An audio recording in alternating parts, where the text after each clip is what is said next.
Chers compatriotes, peuple congolais, bonjour. Nous revoici encore à notre numéro, ce qui est devenu l'habitude pour notre émission qui s'intitule La conscience nationale. La conscience nationale, c'est une rubrique pour sauver la République. Ça nécessite beaucoup de patriotisme des citoyens du pays pour lutter contre les enjeux actuels, pour défendre la patrie. Parce que, comme on dit, défendre la patrie, c'est comme quelqu'un qui défend sa maman qui est attaquée.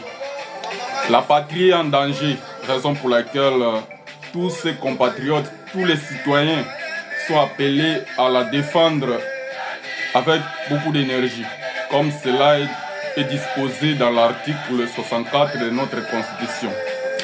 Venez nombreux suivre notre direct sur YouTube. Nous avons la chaîne YouTube Journal Officiel Expliqué. Notre journal officiel expliqué, c'est un journal où nous analysons les informations de l'actualité politique de la République démocratique du Congo dans tous ses détails. Nous donnons les détails sur l'analyse explicative avec beaucoup de rigueur parce que le traitement de l'information, c'est ça qui fait la force de ce journal. Notre rubrique qui s'intitule La conscience nationale, parce que la conscience nationale, c'est une obligation citoyenne en tant que citoyen. C'est un devoir du citoyen, celui de protéger la nation contre toutes les velléités machiavéliques des ennemis de la République. Parce qu'il faut toujours retenir que parmi nous, il y a des ennemis de la République, ceux qui ont choisi de la trahir.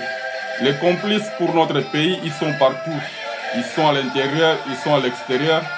Mais pour nous, ce qui nous concerne beaucoup plus, on s'attaque directement à ceux qui sont à l'intérieur du pays. Parce qu'on estime que si le Congo ne marche pas, c'est à cause de ces compatriotes qui ont choisi de la trahir pour aliéner sa souveraineté. Peuple congolais, chers compatriotes, notre numéro d'aujourd'hui, c'est... Nous allons analyser le budget quinquennal qui a été présenté par le gouvernement de Mme Souminois. Un gouvernement qui a présenté un budget quinquennal de 6 piliers pour 2023 jusqu'à 2028.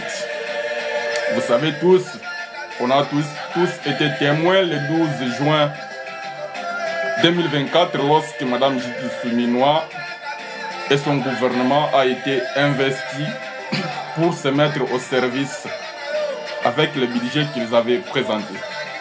Alors, ce budget qui a 6 piliers, le premier pilier s'intitule Création de plus d'emplois et protection du pouvoir d'achat des ménages en stabilisant les taux d'échange. Ce pilier a comme budget 81 000 milliards de francs congolais pour 5 ans, soit 16 000 milliards de francs congolais par année. Le deuxième pilier s'intitule La sécurité des populations et leurs biens.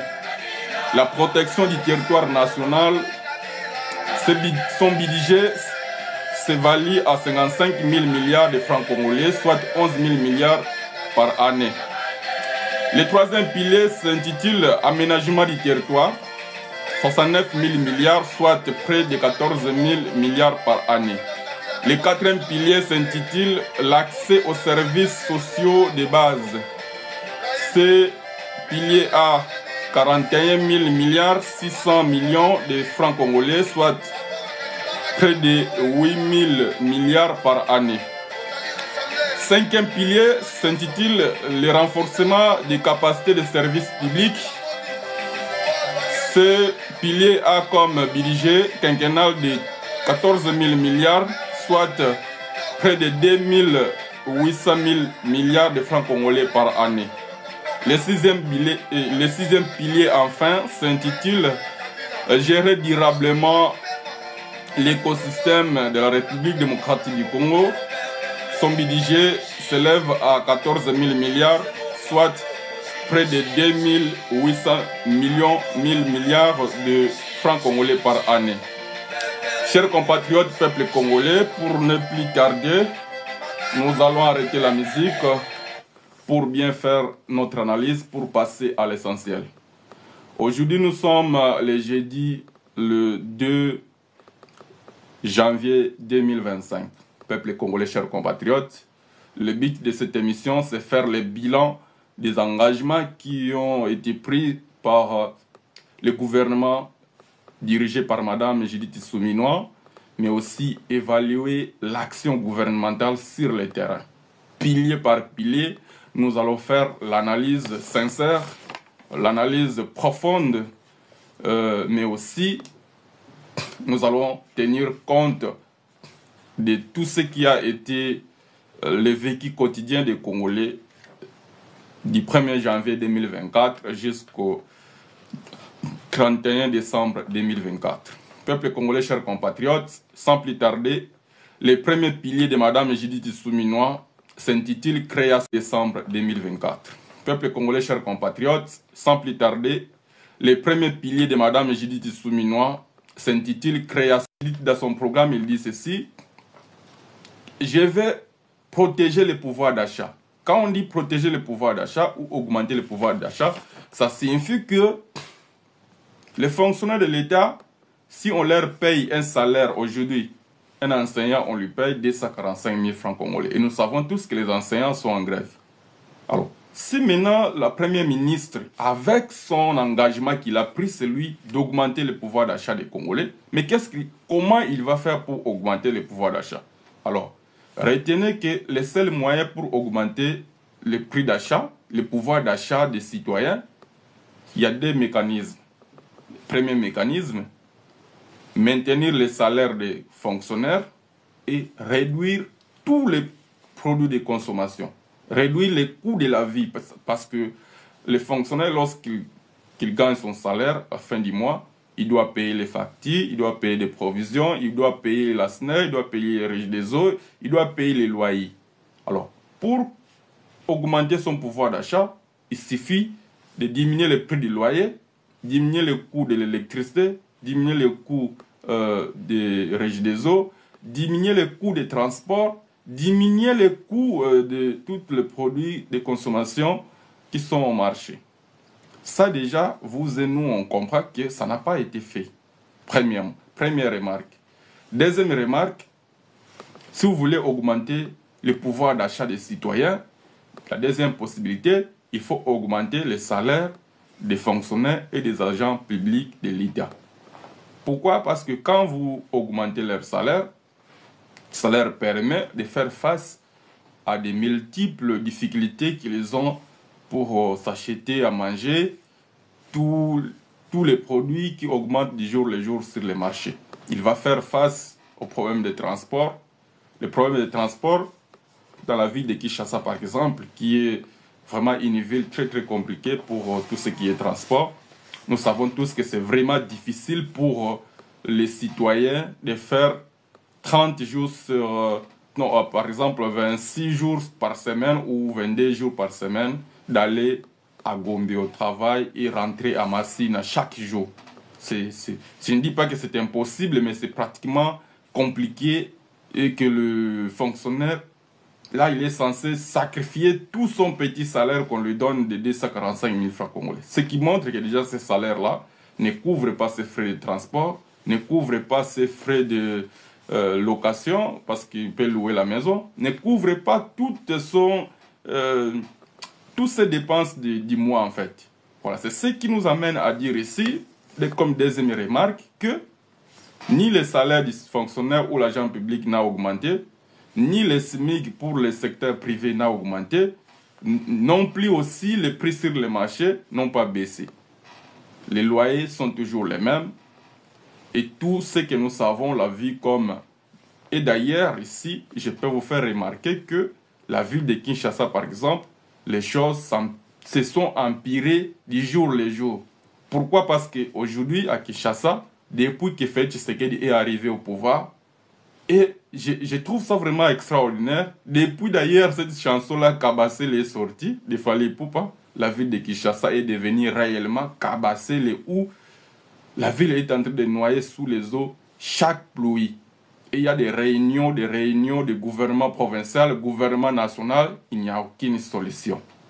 Ici, ça nous fait déjà remarquer que le coût de la vie n'a pas baissé. Le gouvernement n'a pas travaillé sur ces piliers. Parce qu'il n'y a aucun résultat qui montre qu'ils ont travaillé, ils ont misé l'argent ou ils ont misé des projets. Il n'y a aucun projet ici qui montre que l'État a travaillé pour donner du pouvoir d'achat aux citoyens congolais. Alors, je rentre maintenant pour ce qui concerne les emplois. Parce que l'État s'est engagé à créer plus d'emplois. Mais il a donné des chiffres. C'est ça, en fait, qui est complexe ici. Il a donné des chiffres. Vous et nous avons suivi le discours à la nation du chef de l'État. Le chef de l'État, il s'est jeté des fleurs lui-même en disant que non, il y a une société à Maluku qui a investi 40 millions pour fabriquer des carreaux, des faïences et tout consort. C'est une fierté pour moi. Cette société a créé 530 emplois directs. Peuple congolais, suivez-moi très bien. Deuxièmement, il y a aussi une société toujours à Maluku. Nous avons, dans la zone industrielle, nous avons Pepsi qui s'est installé. Il a investi 66 millions et il a créé 930 emplois. Vraisemblablement, si on associe les deux, ça donne que 1460 emplois. Là, nous sommes dans le secteur privé. Là, ça ne concerne pas directement l'État dans les engagements que lui a pris. Parce que lui, il a pris des engagements. C'est pour cela, même quand ce budget a été déposé, les questions qu'on doit toujours se poser, il faut qu'on nous donne des détails. Les 6 millions d'emplois qu'ils vont créer, ils vont créer ça où? Ça sera par quel mécanisme? Par quelle stratégie? C'est ça les questions que je me pose ici. Il faut que vous aussi, les Congolais, vous puissiez vous poser. Et quand vous posez ces questions-là, vous n'avez pas de réponse, ça vous ramène et ça nous ramène à comprendre que nous sommes devant des menteurs. Nous sommes devant des gens irresponsables. Nous sommes devant des gens qui ont choisi de mentir le peuple du jour le jour. Et puis quand ils nous mentent, ils nous regardent droit dans les yeux.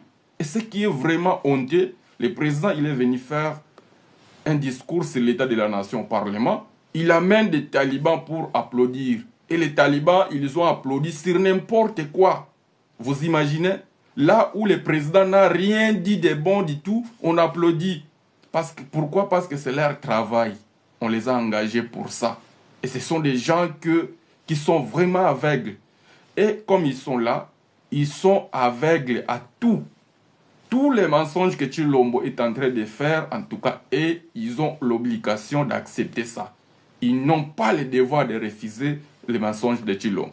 Alors, ici, je vous fais remarquer que le gouvernement qui a pris un engagement de créer 1,2 million emplois par année, ce qui fera 6 millions d'emplois en 5 ans. Donc ici, c'est un mensonge. Ils n'ont créé même pas 2000 emplois et même pas 1000 emplois, je dirais. Donc je dirais encore je serais beaucoup plus sincère pour dire qu'ils n'ont créé même pas un seul emploi pour 2024 qui vient de se terminer. Alors le problème chez nous, c'est que, vous savez, chaque budget, lorsque l'année termine, quand vous entrez dans la nouvelle année, avant que le gouvernement puisse présenter le budget de l'année suivante, on fait d'abord la réédition des comptes du budget précédent, de l'année précédente, pour savoir comment quels étaient les engagements pris par ce gouvernement et quelles sont les réalisations. Donc, quand on voit la manière où le pays est gouverné, la manière où l'argent de l'État est dilapidé, vous ne pouvez pas imaginer. Je vais vous faire remarquer quelque chose afin que vous puissiez comprendre pourquoi je dis tout ça. Aujourd'hui, nous avons reçu un rapport sur la consommation des institutions de l'État. Je prends les institutions qui sont plus budgétivores. Il y a l'institution président de la République, il y a l'institution Parlement, et aussi il y a l'institution gouvernement. Donc, président de la République, nous savons déjà, et le Parlement, il y a l'Assemblée nationale et le Sénat, mais aussi le gouvernement, où il y a 57 membres du gouvernement, tous les ministres, vice-ministres et leur chef direct, le Premier ministre. Alors, la reddition des comptes, train de vie des institutions, en réalité, il y a une petite chanson qui s'est murmurée aux oreilles des politiciens pour dire que non, il faut diminuer le train de vie, il faut diminuer, sauf qu'ils n'ont jamais fait ça. Alors, pour 2024, j'avais dit que, premièrement, 2022, la présidence, pour rappel, avait consommé plus de 1,6 milliard. 2023, je n'ai pas de chiffres, je ne peux pas vous mentir. 2024, la présidence a consommé, en 6 mois, avait déjà épuisé son budget de 474 millions de dollars américains. Chers compatriotes, suivez-moi très bien. Je vais vous faire remarquer une chose qui va vous permettre de comprendre comment le pays est systématiquement pillé avec Félix Tshisekedi. Vraiment, c'est un conglomérat de voleurs qui mettent en place des stratégies. Et ces stratégies-là, ça marche très bien. Ils sont en train de voler l'argent aux yeux et aussi de tout le monde. Nous, on a que nos yeux pour regarder, pour plairer, pour continuer à subir tout ce qu'ils nous imposent. Regardez. Donc, le budget que la loi des finances avait prévu pour le président de la République, son institution et tout son cabinet, le fonctionnement pour 2024, c'était un budget qui était élevé à 474 millions de dollars américains. Mais maintenant, on arrive au mois de juin, la présidence épuise déjà tous les 474 millions de dollars américains. Alors, le montant là, quand il est épuisé, quand même, c'est la présidence. Donc, on ne peut pas priver M. Félix Tshisekedi de faire des voyages et des promenades inutiles partout dans le monde entier pour continuer son vaste programme où il est en train de se déambuler partout, sans but, sans objectif, pour jouer avec le monde entier, pour faire des photos par-ci par-là avec Xi Jinping, avec Poutine, avec Biden.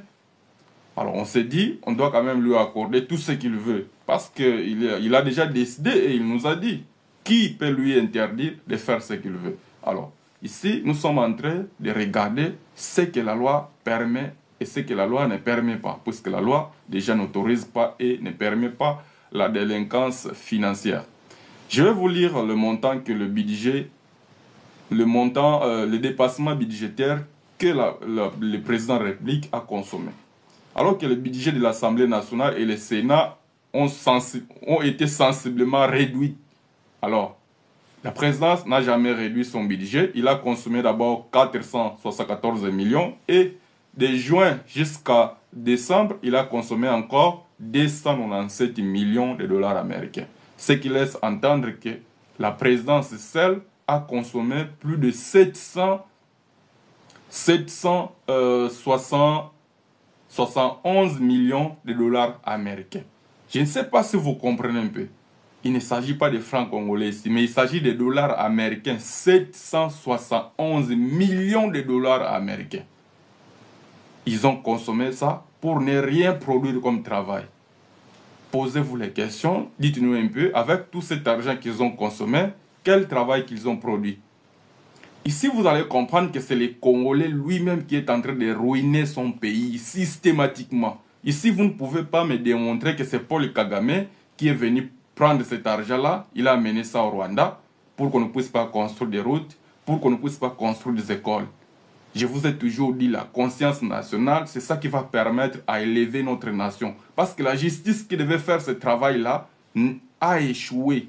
La justice déjà n'existait pas au Congo. Raison pour laquelle c'est seul le peuple qui doit se transformer en bouclier de toute la République. Donc on doit protéger. Qu'est-ce qu'on doit protéger ici? C'est la patrie.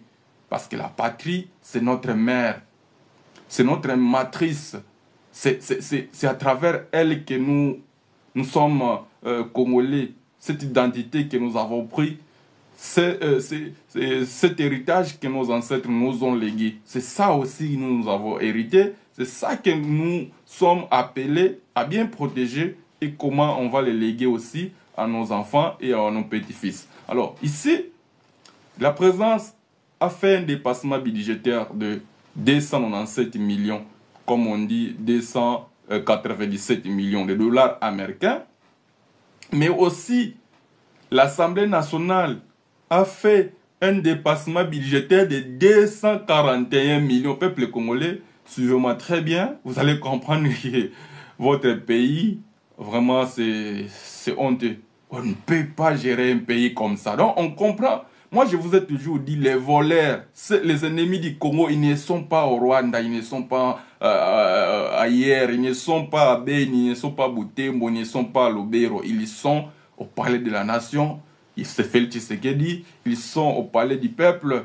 Il y a Vital Kamerhe à la tête de l'Assemblée nationale et tout le groupe de voleurs qui sont nommés. Il y a aussi de l'autre côté Monsieur Samalukonde, le plus grand voleur aussi, qui a échoué à la primature. On l'a recyclé, il est revenu, il continue à voler maintenant au niveau du Sénat. Lui, il préside tous les voleurs du Sénat. Il y a Madame Judith Suminwa, que vous voyez, une dame, vous allez croire que non, comme c'était une dame, elle est une sainte. Non, et ce n'est pas une sainte. Elle est dans le système. Pour l'instant, elle est empêtrée dans le système de détournement, dans le système de vol. Vous ne pouvez pas imaginer ici, celles ces institutions qui ont fait le dépassement budgétaire, je vais vous citer la suite. Donc la présidence, 297 millions. L'Assemblée nationale, un dépassement budgétaire de 241 millions. Le Sénat, un dépassement budgétaire de 91 millions de dollars américains. La primature, un dépassement budgétaire de 67 millions. Alors ici, peuple congolais, plus de 700 millions de dépassements budgétaires. Rien que pour ces trois institutions que je viens de citer. Mais ici, quand vous allez poser la question, où est l'intérêt du peuple? Où est le dépassement budgétaire pour le peuple congolais? Il n'y en a pas. Les dépassements budgétaires pour le peuple congolais, il n'y en a pas et il n'y en aura jamais.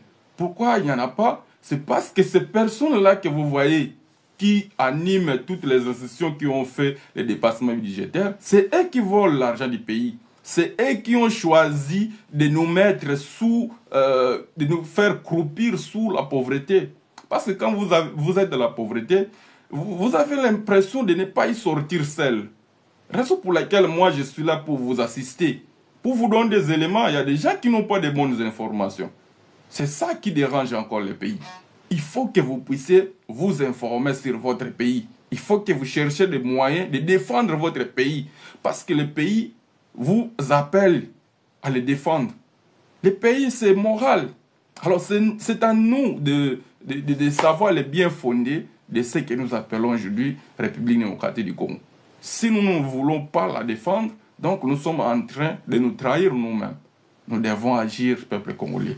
Nous avons vu ici que ces gens qui ont pris l'engagement de créer 1,2 million emplois par année pour faire 6 millions en 5 ans. Donc, ils n'ont rien créé comme emploi. Mais il y a un budget annuel de 16 000 milliards de francs congolais par année. Ce qui laisse entendre que cet argent-là, comme ça n'a pas contribué à créer des emplois, donc l'argent a été détourné. Alors, si on dit que l'État devait créer les emplois, parce que le président Al-Boumbashi dit non, beaucoup de gens pensent que c'est l'État qui crée des emplois. Non, l'État ne donne pas les emplois, il faut que vous puissiez créer vous-même. Peuple congolais, chers compatriotes, ce qu'il faut comprendre ici, c'est quoi? L'État, il crée des emplois directs et indirects. Premièrement, pour enlever d'abord l'amalgame, pour enlever d'abord toutes les erreurs que M. Félix Tshisekedi, qui a une tête pourrie, qu'il a mis toutes ces amalgames qu'il a mis dans le mémoire des Congolais pour leur faire croire que l'État ne peut pas créer des emplois. J'ai dit déjà c'est faux. Lorsque vous lisez l'article 36 de notre Constitution, on donne le devoir à l'État de donner des emplois aux Congolais. Parce que cet article, dans son alinéa premier, dit que l'emploi est un droit pour les Congolais. Un droit et un devoir. Alors, je passe par rapport à cet article. Je reviens par rapport aux engagements qui ont été pris. Le président et son gouvernement, ils ont pris un engagement de créer des emplois. Et s'ils étaient sérieux, étant donné qu'ils ont déjà établi un budget pour cette création d'emplois, qu'est-ce qu'ils devaient faire? Voilà. Parce que peut-être ils n'ont pas de mécanisme, ils ne savent pas comment on doit créer ces emplois. Il faut qu'ils profitent aussi de suivre mes émissions pour avoir la technique, pour avoir les notions de base. Comment l'État va créer des emplois directs et indirects qui vont bénéficier aux Congolais, qui vont battre même les chiffres de 6 millions d'emplois en 5 ans que vous avez mis dans les programmes. Suivez-moi très bien. L'État va faire ceci. Dans les projets de 2025, l'État a mis là-bas qu'il va construire 38 000 km de routes en République démocratique du Congo. Ce sont des routes de dessertes agricoles pour relier les provinces, des villages, des territoires, des secteurs. Voilà. Mais maintenant, qu'est-ce que l'État doit faire pour que les emplois soient créés? L'État, il va financer des projets, il va signer des contrats publics-privés. Quand l'État signe des contrats publics-privés, il prend des entreprises locales, nos propres entreprises, qui sont créées par des Congolais, ces entreprises qui vont être dirigées par des ingénieurs congolais. Nous avons l'IBTP à Kinshasa, nous avons l'IBTP à Matadi, nous avons l'IBTP partout au Congo. Et ces ingénieurs-là, si l'État ne leur donne pas du travail, ils vont travailler où? L'État préfère donner des marchés aux Chinois, il préfère donner des marchés aux Indiens, aux Pakistanais. Il ne peut pas donner aux Congolais. Pourquoi? Parce que les Chinois, ils sont déjà empêtrés dans les affaires de corruption. C'est naturel dans leur sang. Et aussi, ils sont très très corruptibles. Sauf qu'ils sont plus corrompus lorsqu'ils viennent dans d'autres pays. Parce que dans leur pays, ils font des efforts pour ne pas être arrêtés. Parce que là, la loi est dure. Quand vous volez, on vous exécute. On a vu quelqu'un être exécuté juste parce qu'il a détourné 1000 $, en Chine. Il était aussi un dirigeant dans le parti communiste.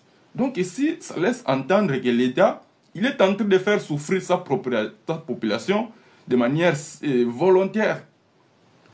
Ils ne savent pas que l'argent que l'État dispose pour les projets, il doit mettre ça sur les marchés. Et qu'est-ce que cet argent va faire? Cet argent va tourner, ça va profiter aux citoyens, ça va profiter aussi à l'État en même temps. Parce que quand le citoyen il est engagé, l'État va recevoir des impôts. Parce que cette personne-là, quand il reçoit son salaire, dans son salaire, on va enlever ce qu'on appelle l'impôt sur les revenus.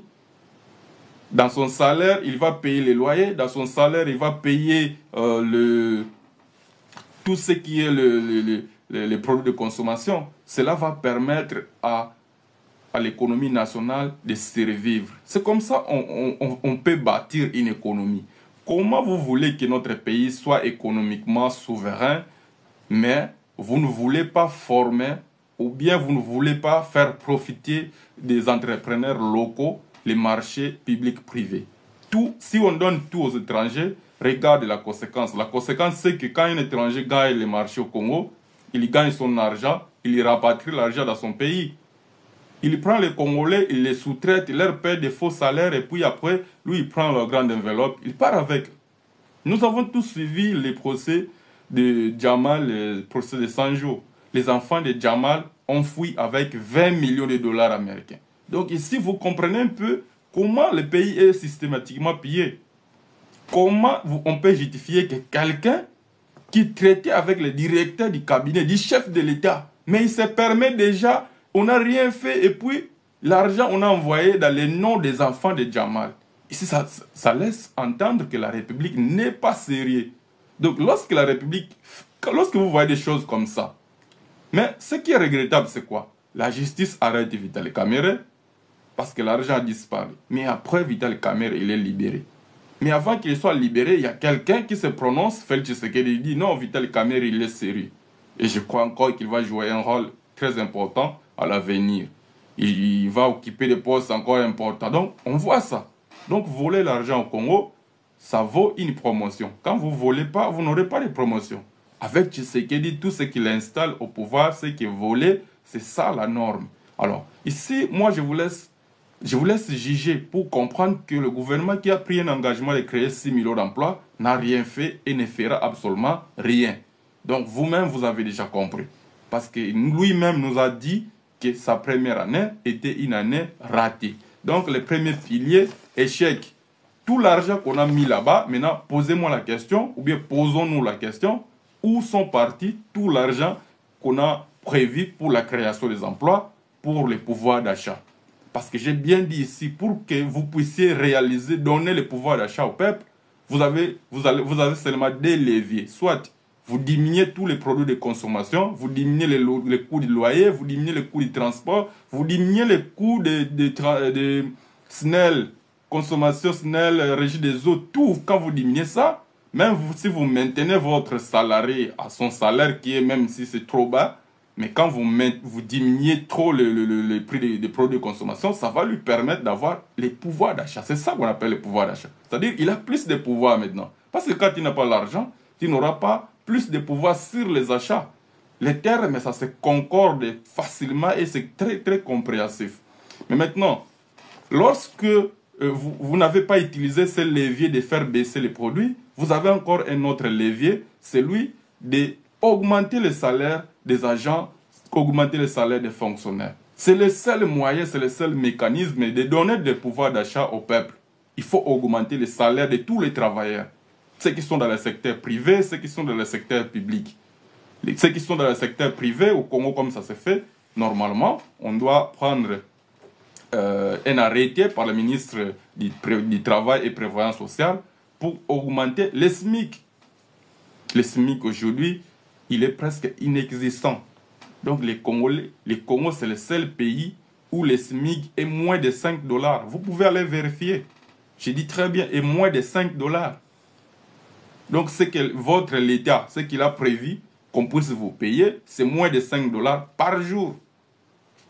Ici, vous comprenez très bien que ce gouvernement n'a même pas mis en pratique ces programmes, ces premiers piliers de création d'emplois et du pouvoir d'achat. Et stabiliser les dollars. Imagine un peu. Ce gouvernement, entre les dollars et, je crois, c'était à 26, 27. Mais jusqu'à fin de l'année, le dollar a augmenté jusqu'à 28, 28,5, 29. Donc, pour l'instant, je peux dire que le dollar est entre 28 et 29. Mais lui, il a pris comme engagement, Madame Judith et son gouvernement, ils ont pris comme engagement de faire baisser ça. Mais ça n'a pas baissé. Tout le monde peut constater que ça n'a pas baissé. Ça n'a pas baissé, donc ça ne profite pas aux Congolais. Ce qui veut dire que ce premier pilier pour cette année qui vient de s'achever, c'est un échec. Je prends le deuxième pilier. Ce deuxième pilier s'appelle la sécurité des populations et leurs biens, la protection du territoire national. Donc, son budget pour 5 ans, c'est 55 000 milliards et 11 000 milliards par année. Alors, qu'est-ce que je vais vous faire remarquer ici? C'est bien dit, la sécurité des personnes et leurs biens.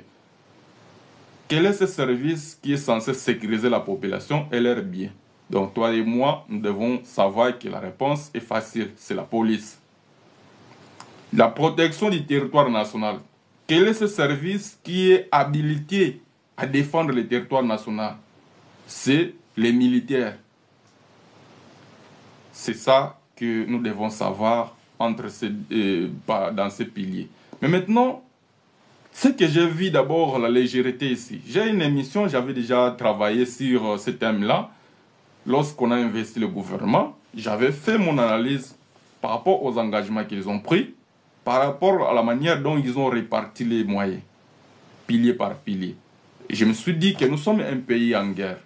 Soit je peux dire que nous sommes un pays conflictuel, où il y a plus de 200 groupes armés qui sévissent à l'est du pays. Mais aussi, nous sommes un pays qui est vraiment très très grand, où nous avons un défi sécuritaire énorme. C'est vraiment pas facile de sécuriser 2 345 410 mètres. C'est ça le devoir de l'État, c'est de sécuriser la population. Il faut que la présence de services publics, la police soit partout, dans tous les territoires. On doit aussi avoir des polices. On a déjà des polices de frontières, on doit les équiper. On doit contrôler de plus en plus nos frontières, sécuriser ça et sécuriser le territoire national à l'intérieur du pays. Mais aussi, on doit défendre le pays qui est occupé pour l'instant. Madame Judith Soumino, avant même qu'elle entre au gouvernement, notre pays était déjà occupé. C'est là où se pose ma vraie question, ma vraie préoccupation. Mais malheureusement, je vais vous faire observer par rapport au troisième pilier, comment il a pris défense et sécurité, il a mis 55 000 milliards, mais aménagement du territoire, le troisième pilier, là, il a mis 69 000 milliards. Là, j'ai vu déjà, lorsque j'avais fait mon analyse, quand le gouvernement était investi, j'avais déjà critiqué ça. C'était incroyable, c'était impossible. Aucune maison ne peut être en paix lorsque la maison est attaquée. C'est ce qui fait que le premier pilier, j'avais considéré, tout comme je vous fais remarquer, que ce sont des choses qui sont créées juste pour tromper la population. Et nous, quand on entend, non, on va créer les emplois, on est content. Mais nous savons, nous connaissons le Congo, ça ne date pas d'aujourd'hui. Avec l'âge que nous avons, chacun parmi nous a une expérience de connaître qu'il y a trop des aventures dans les choses de l'État, dans la gouvernance, dans tout ce qui est la gestion publique. Donc, réellement, j'ai trouvé que c'est vraiment négligeable ces montants qu'ils ont alloués à la sécurité et la défense. Parce que ça devrait être la priorité. Ça devrait être la priorité. Pourquoi? Parce que depuis 2022, Bunagana est dans les mains des étrangers. Mais on n'a jamais récupéré ça. C'est ce que j'ai toujours dit. Il y a un gouvernement qui se réunit chaque semaine. Vous imaginez, chaque semaine, ce gouvernement se réunit en conseil des ministres. C'est ce que je dis toujours, que c'est une réunion de voleurs. Parce qu'une réunion, c'était réellement une réunion où les agents publics de l'État, les ministres et tout consort, veulent trouver des solutions pour leur pays. Ils trouveront ça. Vous imaginez? Je vous donne seulement un exemple. Nous sommes à Kinshasa. Essayez seulement d'aller faire un peu de désordre à la maison de Maman Marthe. Amenez même quelques coups, là, vous faites des désordres. Ça ne passera pas 5 à 10 minutes, on va déjà réagir. Vous verrez la police, vous verrez l'armée, vous verrez les gardes républicains. Vous verrez toute la force de la nation venir défendre Maman Marthe. Je ne dis pas qu'il faut aller l'attaquer, non. C'est juste un exemple que j'ai pris pour vous expliquer comment l'État va réagir si Maman Marthe est attaquée. Vous comprenez? Donc ici, vous allez comprendre, je vous fais comprendre que l'État, il y a des choses qui se passent au Congo et l'État les fait volontairement. Mais quand on dit l'État, on va croire que c'est comme si quelqu'un qui n'existe pas. C'est comme si... Non, l'État chez nous, dans notre constitution, il a désigné un sentinelle. C'est celui qu'on appelle l'État. L'État, c'est qui? Parce que quand on parle de l'État, on voit les institutions. Mais maintenant, c'est ça qui est moral en fait. C'est fictif et puis moral. Mais maintenant, physiquement, notre conscience a voulu que quelqu'un prenne cet engagement-là de dire que non, c'est toi l'État. Donc quand on le voit, c'est lui l'État. C'est lui qui représente l'État. L'État, c'est nous le peuple, mais notre représentant, c'est le président de la République. C'est pour cela que la Constitution lui dit que toi, tu es le chef de l'État. Voilà pourquoi on l'appelle chef de l'État. C'est-à-dire, ça veut dire qu'il est le chef des institutions. Ce n'est pas que parce qu'il est au sommet de l'État, non. Ça veut dire tout simplement qu'on lui a désigné comme sentinelle pour surveiller tout ce qui se passe dans cet espace-là qu'on appelle la République démocratique du Congo. Tout ce qui se passe dans les institutions, tout ce qui se passe dans les services publics, tout ce qui se passe dans les pouvoirs publics, tout ce qui se passe dans la population, dans la vie courante, dans tous les domaines. Raison pour laquelle vous verrez que le président de la République est le seul agent public de l'État qui a tous les conseillers de tous les domaines. Il a les conseillers en agriculture, il a un conseiller à la pêche, il a un conseiller à l'économie, il a un conseiller financier, il a un conseiller... Donc, toutes les matières, défense, sécurité. Pourquoi? Parce qu'il doit être informé à temps réel. À tout moment, il y a quelque chose, il faut qu'il soit en contact direct avec son conseiller pour savoir qu'est-ce qui se passe. J'ai entendu, il y a un tel village comme ça, qu'est-ce qui se passe? Donc, il faut qu'il ait des informations à temps réel pour réagir aussi à temps réel. Parce que le pays, on a prévu que le pays soit défendu à temps réel aussi. On ne peut pas attendre Bunagana dans les mains des ennemis, ça fait déjà aujourd'hui. Aujourd'hui que je parle, bientôt 4 ans, Bunagana dans les mains des ennemis. Ça, c'est la 4e année. Mais on n'a jamais pris une décision sérieuse, une position sérieuse pour dire qu'aujourd'hui, on va finir avec les rebelles, on va récupérer Bunagana, on va se mobiliser, on va mettre tous les moyens qu'il faut. Raison pour laquelle je trouve vraiment une complicité de la Première ministre, chef du gouvernement, avec Félix Tshisekedi, de voir que le budget de la sécurité et défense soit inférieur avec le budget de l'aménagement du territoire, peuple congolais. Quand on regarde ici, entre aménagement du territoire et sécurité et défense du pays, c'est quoi la priorité? En regardant la situation dans laquelle se trouve le pays, on comprendra très bien que la priorité, c'est la sécurité et la défense. Mais ici, les gens qui nous dirigent, et ils ont quelque chose d'autre dans la tête. Raison pour laquelle j'ai toujours dit que même cette guerre, c'est une guerre qui est menée de manière stratégique par le gouvernement. À tout moment, il a besoin de cette guerre pour se justifier que nous n'avons pas fait ceci parce qu'il y avait guerre, nous ne voulons pas faire ceci parce qu'il y avait guerre. Non, c'est une façon pour eux de cacher leurs incompétences, c'est une façon pour eux de cacher leurs vols, de justifier leurs détournements, de justifier tout le mal qu'ils font à la République. Ce sont des gens vraiment qui ont trahi la République. Et ce sont des gens que moi j'ai toujours dit, ce sont des gens qui ont été chassés par le diable. Et le diable, quand il les chasse, pourquoi? Parce qu'il dit, mais non, vous faites trop du mal aux anges. Je ne vous ai pas envoyé les faire comme ça. Vous allez me chercher des problèmes à Dieu. Si Dieu se fâche, moi je suis foutu. En tout cas, allez vivre au Congo. Mais pourquoi on les envoie au Congo? Oui, parce qu'au Congo, c'est là où se trouve Fachi Béton, le roi Soleil, Mukwantombolo. C'est lui Satan 1. C'est lui le représentant de Satan 1. N'allez même pas le chercher loin. Parce que Satan 2 se trouve en Russie. Il faut aussi Satan 1 puisse exister. Donc Satan 1, il se trouve au Congo. Il s'appelle Félix Tshisekedi. Il s'appelle Balthazar Tshilombo Kabasele du Covid. Donc, en lui, il est en train de représenter une médiocrité. Pourquoi je lui donne Balthazar? Balthazar parce que il fait la même chose que Balthazar. Il n'y a aucune différence. Balthazar et lui, il tire sur tout ce qui bouge. Mais pourquoi encore il est Kabasele? Réellement, cet artiste Fally Ipupa, il est un inspirateur. C'est comme si il a interprété les choses qui se passaient au Congo et il dit Kabasele Kouelamaï. On remarque aujourd'hui que tout le Congo est en train de tomber dans l'eau. Mais visiblement, beaucoup plus la ville de Kinshasa qui tombe dans l'eau après chaque pluie. Mais quand on voit la ville de Kinshasa tomber dans l'eau, on comprend réellement que c'est Félix Tshisekedi Kabasele, c'est lui qui tombe dans l'eau chaque jour. Et puis il est habitué comme ça à tomber dans l'eau. Il y a des embouteillages dans la ville de Kinshasa. Il ne dit pas que voici la solution que je donne pour les embouteillages, mais il vient encore pour nous dire non, je compatis avec vous. Peuple congolais, chers compatriotes, soyons sérieux. Est-ce que son rôle c'est de compatir avec nous? Vous imaginez un peu, votre pays est attaqué, votre maison est attaquée. Votre papa, au lieu de vous défendre, votre papa vous dit non, viens mon fils, on va pleurer ensemble. Je pleure avec toi. Tu comprends un peu? C'est ça le problème que nous avons au Congo. Et ici, je vous rappelle que le gouvernement, le président de la République, l'exécutif, n'a pas comme devoir de compatir avec les Congolais. N'a pas comme devoir de pleurer. Un gouvernement agit. Sinon, on se pose les questions ici, pourquoi ils organisent ce conseil des ministres chaque vendredi? Si ce conseil des ministres était réellement un conseil des ministres ou un cadre légal pour trouver des solutions aux problèmes qui ruinent le pays, normalement, on ne devrait plus avoir beaucoup de problèmes qu'on a aujourd'hui.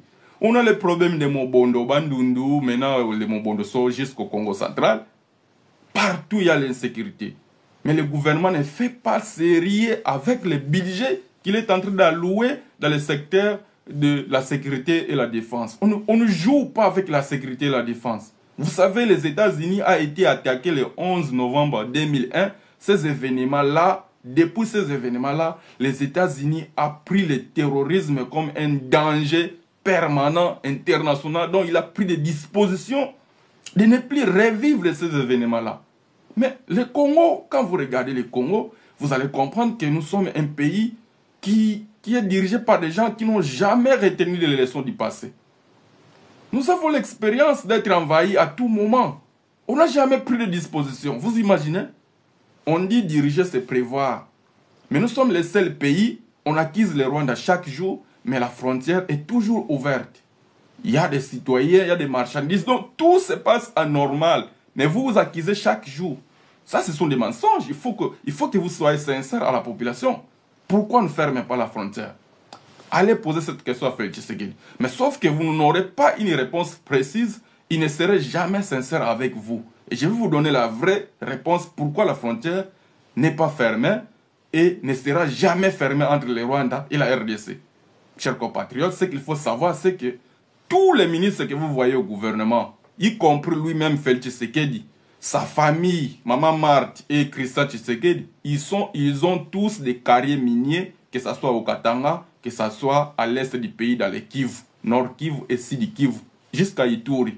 Mais maintenant, qu'est-ce qu'ils font avec? Bien sûr, c'est l'exploitation illégale.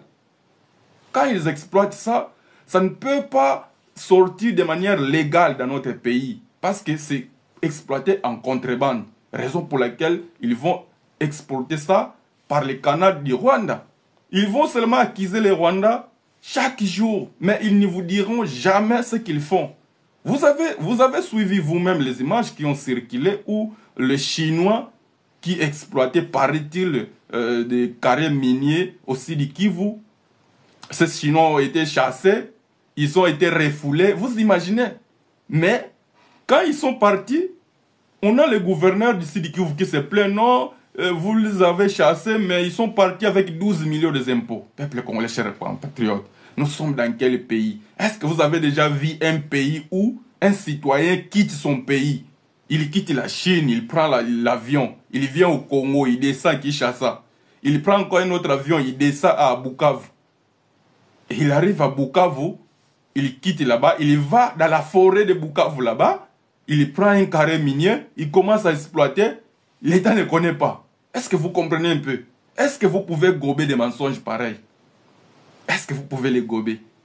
C'est ça que je vous fais remarquer. Ce sont des exploitations illégales qui sont organisées en complicité avec les membres du gouvernement, avec le président de la République, M. Félix Tshisekedi. Il y a aussi des gardes républicaines, même notre police qui fait parfois la sécurité de l'exploitation de ces carrés miniers. Mais en plus de ça, retenez encore ceci. Pourquoi même l'insécurité, les groupes armés ne termineront jamais à l'est du pays? Jusqu'à ce qu'on ait un président sérieux, en tout cas, avant que ce président sérieux arrive, ça ne terminera pas. Juste parce que ces membres du gouvernement, ces ministres, ces Félix Tshisekedi, sa famille et toute sa bande qui ont des carrés miniers à l'est, qui sont exploités en contrebande, ils ont encore des milices qui protègent leurs carrières miniers. C'est ça que vous devez comprendre ici. Sinon, posez-vous la question, par quel miracle Félix Tshisekedi, qui fait un discours devant la nation, mais il va remercier les combattants de Ouazalendo. Je ne suis pas contre qu'il puisse les remercier en tant que des citoyens qui ont combattu aux côtés de FARDC. Mais c'est une milice, chers compatriotes. Une milice reste une milice. Félix Tshisekedi, quand il se tient debout, il représente l'État, il représente le peuple congolais. Il n'est pas habilité à sortir n'importe quel mot dans sa bouche. C'est comme s'il n'a jamais eu de conseillers, ou soit il a des conseillers, il n'a jamais écouté leurs conseils.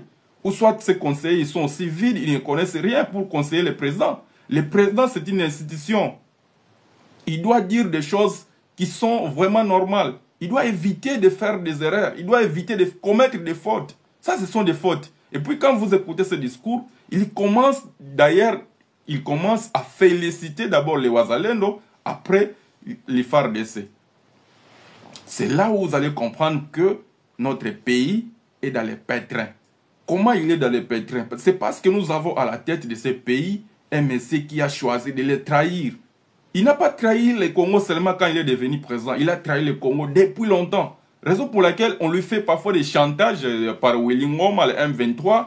Mais il n'a jamais eu de réponses claires qui peuvent contredire Willy Ngoma. Parce que Willy Ngoma a dit que l'IDPS finançait déjà la formation des agents de renseignement, des militaires au niveau du Rwanda. S'il boude ça, il reviendrait avec des arguments ou des preuves pour présenter au monde entier que Félix Tshisekedi et son papa, ils connaissent que l'IDPS a financé la formation des militaires et des services de renseignement au niveau du Rwanda. Ici, on comprend réellement que ces gens ont trahi la République. Vous imaginez? Dernièrement, on a vu un militaire à Kinshasa, où on a arrêté avec une tenue, avec un grade de sous-lieutenant, qui, il justifie, il se dit, mais non, c'est le secrétaire général de l'IDPS qui m'a donné ça, au siège du parti. Et puis il a donné encore des détails, il dit, nous sommes au nombre de 300 au base Maloukou. Il nous a donné tous des tenues, peuple congolais. Nous avons des vidéos où Kabouya dit que nous allons vous donner les armes pour défendre le pouvoir. Vous comprenez un peu? Cette Kikouni a été arrêté, pourquoi? C'est seulement parce qu'il a dit aux Katangais, réveillez-vous, ne laissez pas faire Tshisekedi piller les Katanga comme il le veut et toute sa famille, ils ont des carrés minés partout. On l'a arrêté, on l'a mis en prison, on l'a condamné, il en est de prison.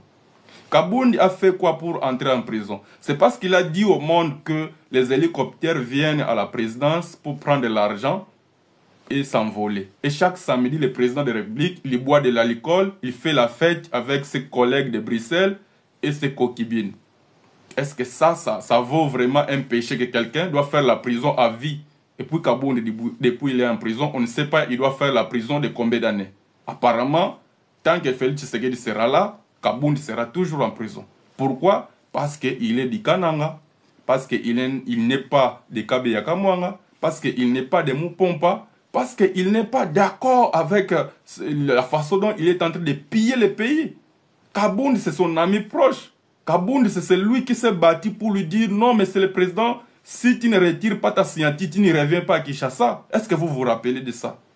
Donc Félix Tshisekedi aujourd'hui doit nous regarder droit dans les yeux et nous dire que ce que Kabound avait dit c'était un mensonge. Donc on comprend réellement que Kabound avait raison. Ce n'est pas pour rien qu'il le maintient en prison. Il le maintient en prison parce qu'il veut que Kabound puisse rester silencieux. Mais sauf qu'il ne sait pas qu'il a fait renaître d'autres Kabound. Il a fait renaître d'autres opposants.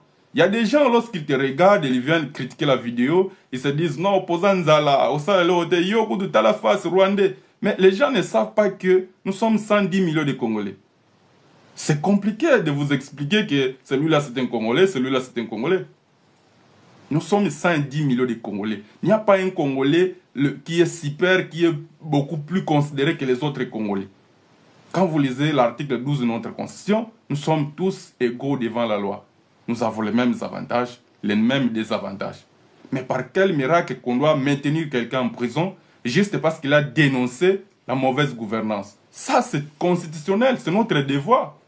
C'est notre devoir à l'opposition politique. Il est reconnu en République démocratique du Congo. Lorsque vous lisez l'article 6 de notre Constitution, vous allez comprendre que l'opposition politique est reconnue. Mais il a quel devoir, lui, l'opposition politique? Il a le devoir de faire la conscience nationale. Parce que le peuple, pourquoi on s'oppose aux idées? On s'oppose aux idées parce que c'est lui qui se présente devant vous pour gouverner votre pays, même si, dans l'hypothèse qu'il gère bien le pays, mais il n'y aura pas forcément que tout marche bien. Il y aura toujours quelque chose qui ne marche pas très bien. C'est par rapport à ça qu'il y a des gens qui doivent se soulever pour lui rappeler, voilà, ceci, ça ne marche pas bien à cause de ça. Donc ici, le pilier de la sécurité, je vous fais remarquer que si la sécurité de notre pays n'est pas rétablie, c'est parce que Félix Tshisekedi et sa bande ont décidé d'aliéner notre armée, d'aliéner notre souveraineté, de laisser vide nos postes frontaliers, que l'ennemi entre et sort à tout moment qu'il veut. Voilà. C'est Félix Tshisekedi qui a décidé comme ça. Mais maintenant, je vous fais observer quelque chose pour que vous puissiez comprendre que c'est sa décision, que c'est sa mission de faire le Congo puisse être en faillite. Ce monsieur a décidé de militariser les Katanga. Quand vous allez au Katanga, vous allez trouver les gardes républicaines. Les militaires sont maintenant même dans les carrières miniers. Mais on nous dit que non, ils sont là pour sécuriser. Non, c'est faux. Les militaires sont en train de sécuriser des carrières miniers de Félix Tshisekedi. Mais qui exploite dans ces carrières miniers? Ce sont des étrangers, des gens qui ne sont pas reconnus officiellement par la République. Ils n'ont payé aucune redevance. C'est ce que j'ai dit, que leurs minéraux, on ne les fait pas sortir par des postes frontaliers légaux, on les fait sortir dans des postes frontaliers illégaux. Raison pour laquelle ça va au Rwanda, c'est là où il y a des comptoirs qu'on achète ces minéraux. Quand on achète ça là-bas, les Rwandais les exportent en son nom. On viendra toujours accuser les Rwandais chaque jour. Mais je vais vous rappeler ici, qui a pris 400 millions pour le forage d'eau? Ça aussi c'est les Rwandais. Je viens de vous donner ici la présidence, son budget de 474 millions de dollars. Il a épuisé ça en 6 mois. Mais maintenant, posez-vous les questions. Il a fait quel travail pour manger tout cet argent? Mais pire encore, des mois de juin jusqu'à 31 décembre, ils ont encore mangé 297 millions de dollars américains. Ils vous ont fait quel travail? Vous comprenez un peu? Donc ce n'est pas l'argent qui est utilisé par cette institution-là, mais c'est l'argent que fait Tshisekedi vole comme ça en liquide. Mais il vole ça sous forme de frais de fonctionnement. Vous comprenez un peu ce que je vous fais comprendre ici? Les groupes armés, comme j'ai dit, les groupes armés, ce sont des ministres, c'est la présidence, c'est le président, sa famille. Christian Tshisekedi, il y a Maman Mar, tout le monde, la famille, là, ils ont maintenant des carrés miniers. Maintenant, il faut engager des personnels qui vont sécuriser les carrés miniers, qui vont sécuriser l'exploitation. C'est ça qui crée les groupes armés à l'Est. Mbosso l'avait dit que les ennemis, ils sont ici à l'Assemblée. Mais est-ce qu'il vous a donné les noms? Pourquoi il ne vous a pas donné les noms? Il ne peut pas donner les noms parce que lui aussi, il est dans le système. C'est ça le système. Le système, c'est comme ça. Couvre-moi, moi je vais te couvrir. Vous avez compris? Constant Moutamba, pourquoi il est en bras de fer avec les autres magistrats? Parce qu'il ne voulait pas entrer dans le système. Est-ce que vous entendez encore le bruit aujourd'hui? Posez-vous les questions. Pourquoi il n'y a plus de bruit? Pourquoi il n'y a plus de tiraillement? Pour comprendre qu'il y a un système qui est instauré officiellement.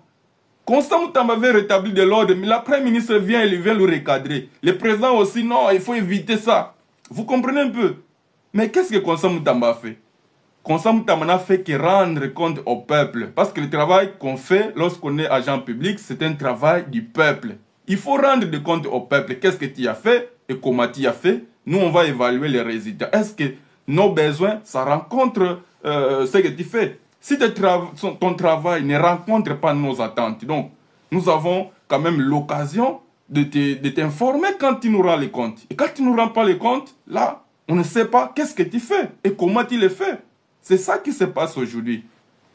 C'est ça qui se passe. Donc mon émission s'appelle La conscience nationale. Le troisième pilier, sécurité et protection, sécurité et défense, les budgets de 55 000 milliards, dont 11 000 milliards par année, c'est un budget fictif. On n'a vu aucun équipement de l'armée. On a même les tenues militaires. Il y a des militaires qui n'ont pas de tenues, de bons tenues. Des tenues qui datent de plus de 10 ans. Vous imaginez? Un pays comme la RDC, potentiellement plus riche que les États-Unis, alors ces militaires n'ont pas de tenues. Mais vous avez suivi un monsieur qui a présenté un projet au Premier ministre.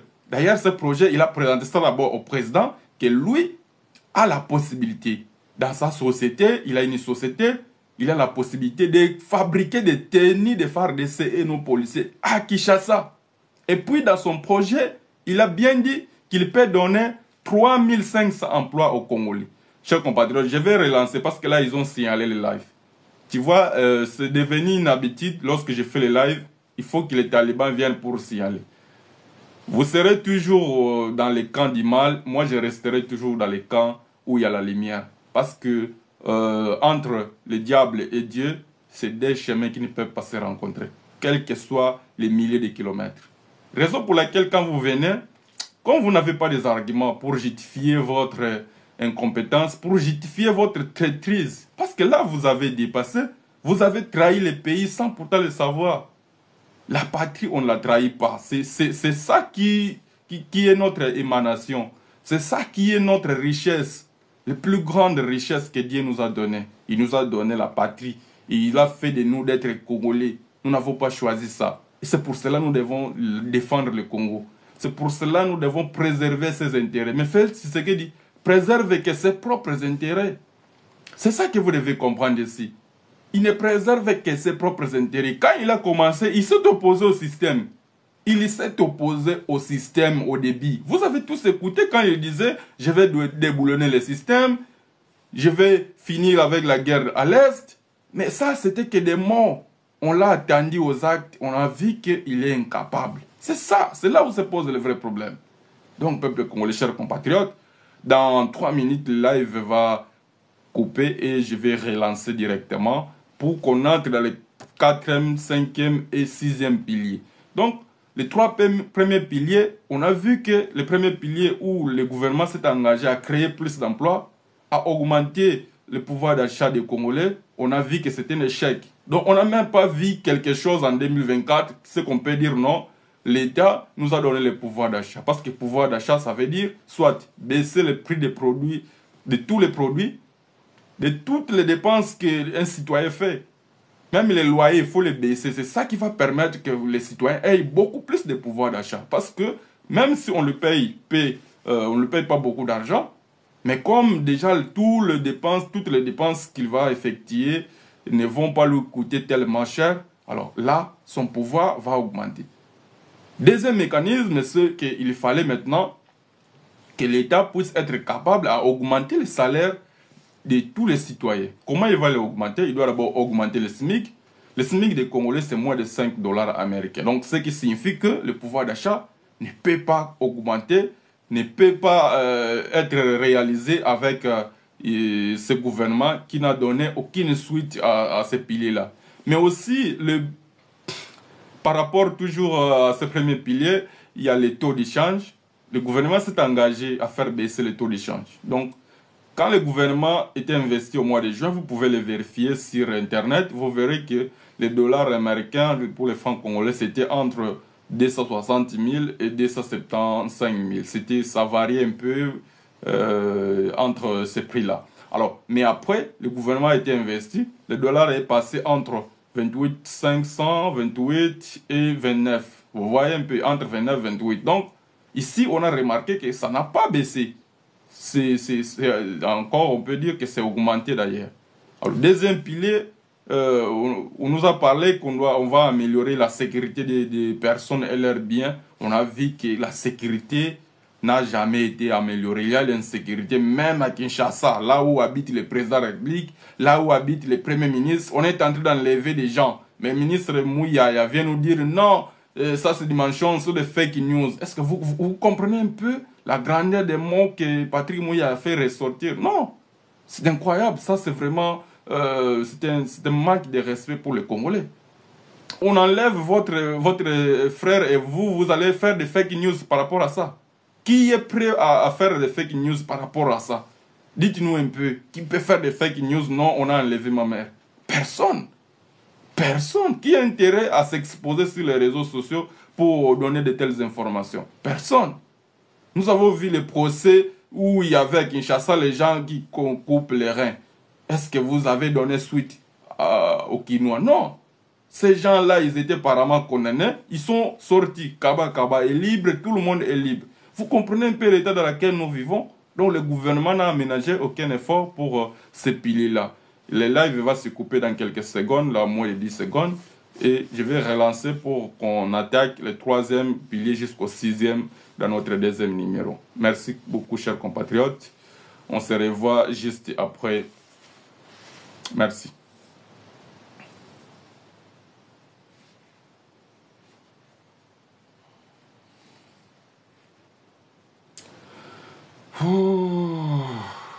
C'est bon. Alors là,